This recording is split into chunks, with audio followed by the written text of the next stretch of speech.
নমস্কার বন্ধুরা, পূজা পদ্ধতি চ্যানেলে আপনাদের সবাইকে ওয়েলকাম।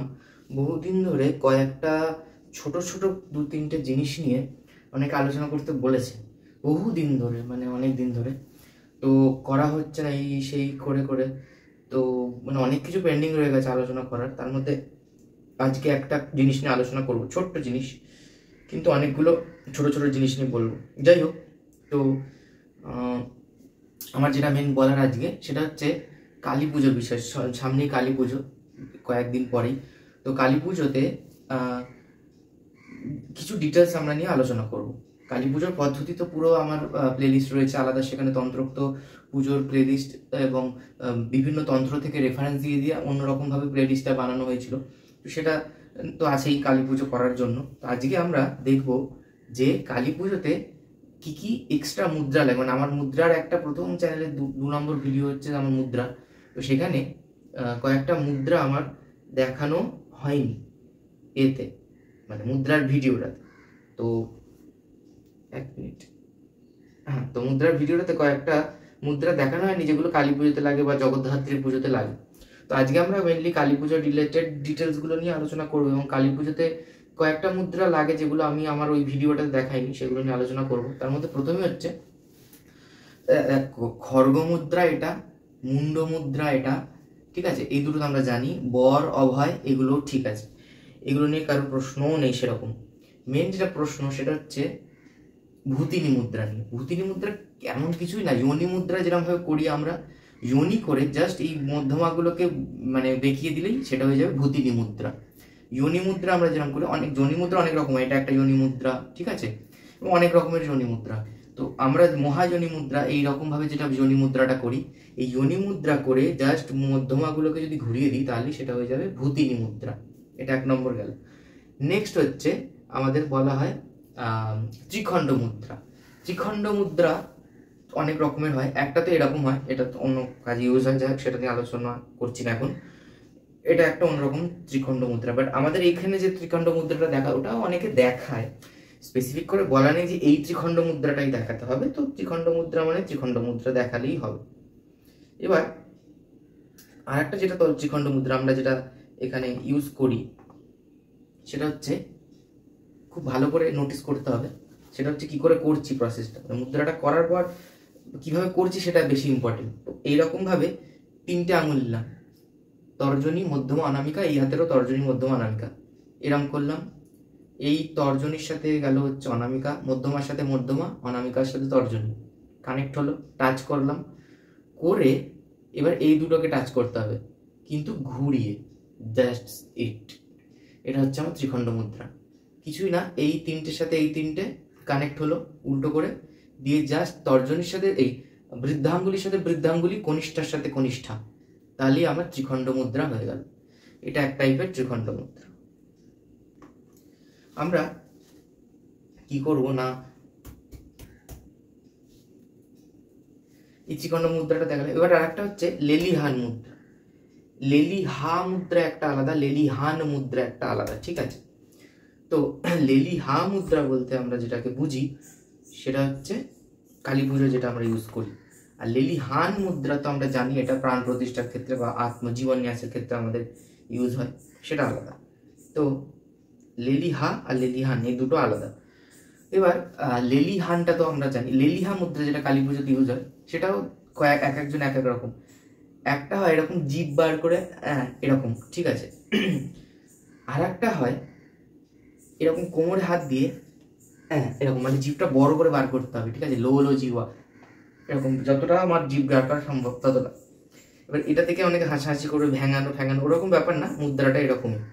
এবার আমাকে একজন মুদ্রার ভিডিওতে বলছিল যে দাদা আপনি মুদ্রাগুলো এরকম বলছেন, শ্লোক বলুন। দেখুন, মুদ্রার শ্লোক বলাই যায়, মুদ্রার শ্লোক যে কোনো বইতেই আছে। বেকার ভিডিওটা বড় হবে, লোকের ইন্টারেস্ট কমবে, কি দরকারি তর্জনী মধ্যমা এইগুলোই তো আছে লেখা শ্লোকে। তো এইগুলো নিয়ে এখন যদি আলোচনা করি তো মানে বেকার ভিডিওটা বোরিং হবে আমার যতদূর মনে হয়। কারণ শ্লোক বই জোগাড় করতে পারলে সবার কাছে শ্লোক থাকবে, সেটা আমি এমন কিছু ইউনিক ডিটেলস না যে আমি ভিডিওতে দিয়ে দেবো সেটা।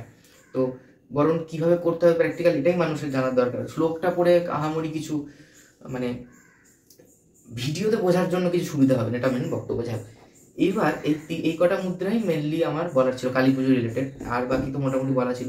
আর জগদ্ধাত্রী পুজোর বান চাপ তারপরে দৌড়গি ওগুলো নিয়ে আমি জগদ্ধাত্রী পুজোর সময়তে আলোচনা করব। তো আর জগদ্ধাত্রী পুজোতে ওই সাত্বিক রাজসিক তামসিক পুজো নিয়েও কিছু বলার আছে, ওগুলো বলবো পরে। আপাতত আমরা এবার আসি যে কালী পুজোর সময়কাল, কালী পুজো কখন করতে হবে। তো কালী পুজো কখন করতে হবে এই নিয়ে আমাদের একটা খুব শ্লোক ভাইরাল হয়েছে, মানে আগেই হয়েছে, আমি এখন বলছি আর কি, বেশ কয়েক বছর ধরে। এবং তার আগেও কিন্তু পণ্ডিতরা এই শ্লোকটা সবসময়তেই জানতো, কিন্তু রিসেন্টলি ভাইরাল হয়েছে এই আর কি। সেটা বলছে দিবানা পূজায় দেবীম রাত্র নৈবাচা নৈবাচা সর্বদা পূজায় দেবীম দিবা রাত্র না পূজায়। মানে এটা কিরকম একটা অদ্ভুত মানেটাও, মানে এই নিয়ে প্রচুর আলোচনাও হয়েছে আমাদের সোশ্যাল মিডিয়াতে এবং অনেক ভিডিও রয়েছে। আমি একবার ছোট করে বলছি, বেশি ডিটেলস মানে বেশি কিছু না এক্সট্রা করে। সেটা হচ্ছে এখানে বলছে যে দিবার ভাগে বা রাত্রি ভাগে দেবীর পূজা করবে না, নৈবচা নৈবচা, ঠিক আছে। দিবা না পূজায় দেবী রাত্রেও নৈবচা নৈবচা, দিবাতেও পুজো করবে রাত্রেও পুজো, সর্বদা পূজায় দেবী দিবা রাত্রেও না পূজায়। তাহলে দিবা এবং রাত্রি বাদ দিয়ে যে কোনো সময়তে পুজো করবে, এরকম ভাবে বলছে। তাহলে এখানে বলছে যে রাত্রির দিবা বাদ দিয়ে আমরা মহানিশাকালে পূজা করবো। মহানিশাতে কালী পূজা করতে এটা তো আমরা সবাই জানি। এবং মহানিশা কাকে বলে? রাত্রির মধ্যম প্রহরদ্বয় পূজার প্রশস্ত কাল, এটা হচ্ছে মহানিশা। এবং মহানিশার একটা ক্যালকুলেশন আছে, যেটা আমি চাইলেই বলতে পারি। আমি দেখছি কতটা কি বলতে পারি। আমাদের এই বছরে 2025-এর আমি টাইমিংটা বলবো দৃক সিদ্ধান্ত মতে। আমার কাছে বিশুদ্ধ সিদ্ধান্তটাই আছে, আমি তাই ওটাই বলতে পারবো। তো আমি সেটা বলছি, আমার কাছে এখানে যে ছবিটা তুলে এনেছি মানে পঞ্জিকার আর কি, যাই হোক সেটা আমি বলছি। এবার বলছে যে দীপান্বিতা শ্যামা পূজাতে বিশেষ করে এই অর্ধরাত্র ব্যাপিনী অমাবস্যা তিথিযুক্ত দিনে পূজা হইল, ঠিক আছে। বিশেষ করে দীপান্বিতা যে কোনো ক্ষেত্রে একই ব্যাপার, এই যে শ্লোকটা সব ক্ষেত্রে অ্যাপ্লিকেবল, কিন্তু দীপান্বিতার ক্ষেত্রে বলছে কোন দিন পূজা করবে না, অর্ধরাত্র ব্যাপিনী অমাবস্যা। অর্ধরাত্র আমরা অর্ধরাত্র পুজো দুর্গা পুজোর যখন আলোচনা করেছিলাম তখন বলেছিলাম যে অর্ধরাত্র কি করে ক্যালকুলেট করতে হয়। কিছুই না, আমার সূর্যাস্ত এবং সূর্যোদয়, সূর্যাস্ত মাইনাস সূর্যোদয় করলে যে ডিউরেশনটা পাওয়া যায় তাকে হাফ করব, ঠিক আছে। করলে যে মিনিট পাবো বা যে সেকেন্ড আমরা করে নিতে পারি সুবিধার জন্য, সেটাকে সূর্যোদয়ের সাথে যোগ করব। সরি ভুলভাল বলছি, সূর্যাস্তর সাথে যোগ করব। সূর্যাস্ত থেকে রাত শুরু হয়, তাহলে পুরো রাত্রির ডিউরেশনের যে হাফ মানটা সেটাকে সূর্যাস্তের সাথে যদি আমি যোগ করি তাহলে একদম পুরো রাত্রের মিডিল মানটা পাবো। এবং সেইখান থেকে তার আগের 24 মিনিট এবং পরের 24 মিনিট মিলিয়ে অর্ধরাত্র পূজা এরভাবে ক্যালকুলেট করে। তো অর্ধরাত্র ক্যালকুলেশন তাহলে আমরা জানি এরকমভাবে করতে হয়, খুব ইজি। এই অর্ধরাত্র যেদিনকে অমাবস্যা ব্যাপিনী অর্ধরাত্র ব্যাপিনী অমাবস্যার তিথিযুক্ত দিনে পূজা হইবে, দীপান্বিতার ক্ষেত্রে বলা হচ্ছে। যদি উভয় দিনেই অর্ধরাত্র ব্যাপিনী হয় তাহলে পূর্ব দিবসে অর্থাৎ চতুর্দশীর পরের যে অমাবস্যা সেটাতে করতে হয়।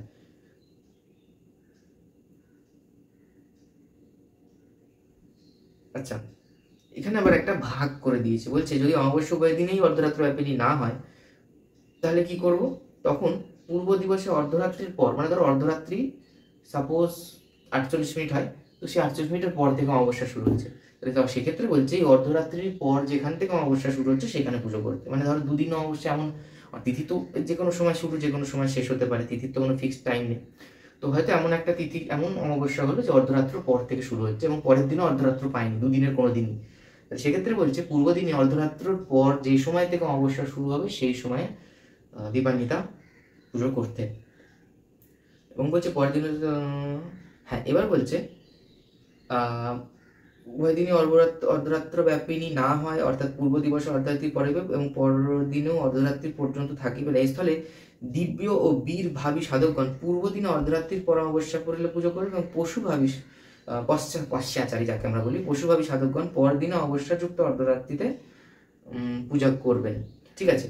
এবং ক্ষীণা অমাবস্যা মানে যদি দুদিনের কোনো দিন না হয় তাহলে সেক্ষেত্রে রাত্রিতে মাত্র 9 দণ্ডকাল স্থিতি যে স্থলে দিব্য এবং বীর এবং পশ্চাচারী উভয়কালই সেই সময় পুজো করবে, ঠিক আছে। এই লাইনগুলো একটু কমপ্লিকেটেড হয়তো শুনতে লাগছে, বাট মোদ্দা কথা হচ্ছে যদি অর্ধরাত্র ব্যাপিনী হয় তাহলে তো ওয়েল অ্যান্ড গুড। যদি দুদিনের অর্ধরাত্রি কোনো দিনই না হয় তাহলে পূর্ব দিনের অর্ধরাত্রির পরে যে সময় অবশ্যই শুরু হচ্ছে সেই দিনে করতে হবে, এটা হচ্ছে মেন কথা। আচ্ছা, এরপর একটা জিনিস, মহানিশা কাকে বলে তার একটা আমাদের শ্লোক রয়েছে, ঠিক আছে। আর রেবাতন্ত্রে এই মহানিশার যে ব্যাপারটা বলা হচ্ছে, বলছে দিবাচার্ধ প্রহরিকা চাদ্যান্তে পরমেশ্বরী ঋতু দণ্ডাত্মিকা সাচা রাত্রি রাত্রিরুক্তা মনীষিভি ততো वै दशनाभ्यास्तु निशा महानिशा स्मृता सर्वदा च समाख्याता सर्वसाधन कर्मणि। অর্ধদণ্ড মানে হচ্ছে 1.5 ঘন্টা, তাই ঠিক আছে। এক দণ্ড মানে 3 ঘন্টা অলমোস্ট। অ্যাকচুয়ালি 3 ঘন্টা হয় না, একটু কম বেশি হয়। আমাদের পুরো গোটা দিনমানকে 8 ভাগে ভাগ করলে যে একটা ভাগ পাচ্ছে ওটাকে 1 প্রহর বলে, আমরা সুবিধার্থে 3 ঘন্টা বলি। এবং ইয়াম বলা হয়, ইয়ামার্ধ বলা হয় না, তো ইয়ামার্ধ মানে অর্ধ প্রহর বা প্রহরার্ধ, সেখানে 1.5 ঘন্টা। এবং সূর্যাস্তের পরের 1.5 ঘন্টার সময়কে দিবা বলে, ঠিক আছে। তন্ত্রের ক্ষেত্রে দিবা বলতে দিন হয়, সূর্যাস্তের পরের যে জামার্ধ সময় সেটাকেও দিবা বলছে।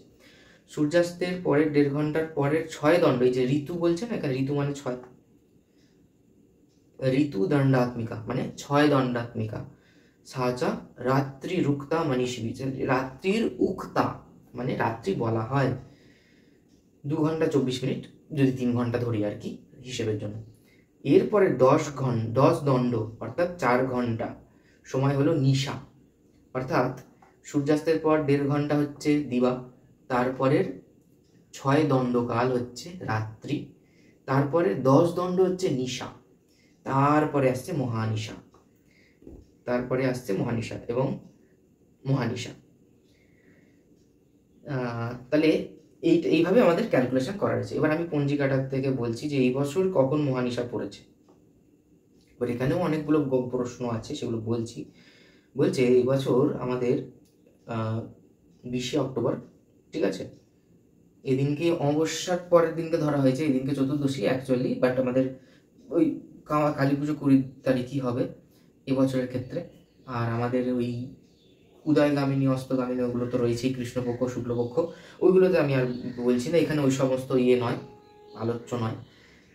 তো আমাদের মহানিশার যে ইয়েটা রয়েছে সময়কালটা এবছরে অ্যাকর্ডিং টু দৃক সিদ্ধান্ত বা বিশুদ্ধ সিদ্ধান্ত, বলছে 10টা নিশীথকাল, বলছে 10টা 58 গতে 11টা 46 মধ্যে। তাহলে 10টা 58 থেকে 11টা 46, 1 ঘন্টার একটু কম টাইম। এবার ব্যাপারটা হচ্ছে আমরা এই 1 ঘন্টায় কি পুজো করবো? কালী পুজো করতে তো অনেকটা টাইম লাগবে, প্রচুর আবরণ আছে, যদি কেউ বৃহৎ শিলান্যাস করে তাহলে অনেকটা সময় যাবে, সামান্য কাণ্ড রয়েছে, অনেক কিছু রয়েছে। তাহলে এই যে এইটুকু সময় আমাদের বলা হয়েছে 10টা 58 থেকে 11টা 46, এই সময়ের মধ্যে কখনোই পুরো পুজো সম্ভব নয়। তাহলে আমাদের বলা হয়েছে যে কালী পুজোটা মহানিশার মধ্যে করতে। তাহলে এই ক্ষেত্রে আমরা যেটা চেষ্টা করব যে আমাদের দেবীর যে ষোড়শোপচার পূজা বা প্রাণ প্রতিষ্ঠা, এই পার্টগুলোকে আমরা চেষ্টা করব, বা প্রাণ প্রতিষ্ঠা সমেত ষোড়শোপচার যদি এইটুকু টাইমের মধ্যে করতে পারি তাহলে খুব ভালো কথা, হয়ে যাওয়ার কথা। একটা ষোড়শোপচার আর একটা প্রাণ প্রতিষ্ঠা 10টা 58 মানে 11টাই ধরলাম, 11টা থেকে 11টা 46 মিনিটে কিন্তু হয়ে যাওয়া উচিত। তন্ত্রোক্ত প্রাণ প্রতিষ্ঠা সংক্ষেপই হয়, চক্ষুদান নেই এখানে। তো সেক্ষেত্রে এক্সট্রা যে মন্ত্রগুলো থাকে আমাদের স্মার্ত প্রাণ প্রতিষ্ঠাগুলোতে, সেগুলো তন্ত্রোক্ত প্রাণ প্রতিষ্ঠাতে থাকে না, শুধুমাত্র জীবন ন্যাসের মতো করেই হয়, ছোট্ট একটুখানি। তো আরামসে কিন্তু 10টা 58 মানে 11টা থেকে 11টা 46 মিনিটের মধ্যে কিন্তু দেবীর প্রাণ প্রতিষ্ঠা এবং দেবীর ষোড়শোপচার সম্ভব করা যায়। তো এইটুকু পার্টকে যদি আমরা চেষ্টা করি এই নিশির কালটার মধ্যে করতে, তাহলে কিছুটা আমরা মানে কি বলবো, মানে এফেক্টিভ হবে আর কি। পুরো পুজোটা তো কখনো এইটুকুর মধ্যে সম্ভব না, আশা করছি শাস্ত্রকাররা সেটা বলেওনি। তো কালী পুজো করতে বলা হয়েছে। তো কালী পুজো বলতে আমরা জেনারেলি যেটা বোঝাই সাধারণ মানুষ, দেবীর যে মেন পুজোটা, আর তার সাথে যদি দেবীর প্রাণ প্রতিষ্ঠাটাকে ধরেও নিই, তাহলে সেক্ষেত্রে ওইটুকু পার্টকে আমরা করবো। আর যাদের প্রতিষ্ঠিত দেবী তাদের তো অনেক কাজ কম, ঘটফট স্থাপন করার ব্যাপার নেই, প্রাণ প্রতিষ্ঠা নেই, তাহলে সেক্ষেত্রে তারা সামান্য কাণ্ডটা তার আগে করে ফেলবে, দেবীর ষোড়শটা এই টাইমে করবে। আর দেবীর ষোড়শটা হয়ে যাওয়ার পর আবরণগুলো কিন্তু এর মধ্যেই চলতে থাকবে, শেষ না হলে শেষ হবে না, সেটা কিছু করার নেই। কিন্তু এইখান থেকে এই টাইমটার মধ্যে যতটা সম্ভব করবো আর কি। আচ্ছা, তাহলে এই গেল আমার এবছরের মানে কালী পুজো নিয়ে এটুকুই বলা ছিল, আর এক্সট্রা কিছু বলার নেই। তো নমস্কার, ভিডিওটা ভালো লাগলে অবশ্যই লাইক করবেন, আমাদের চ্যানেলটিকে অবশ্যই সাবস্ক্রাইব করবেন। নমস্কার।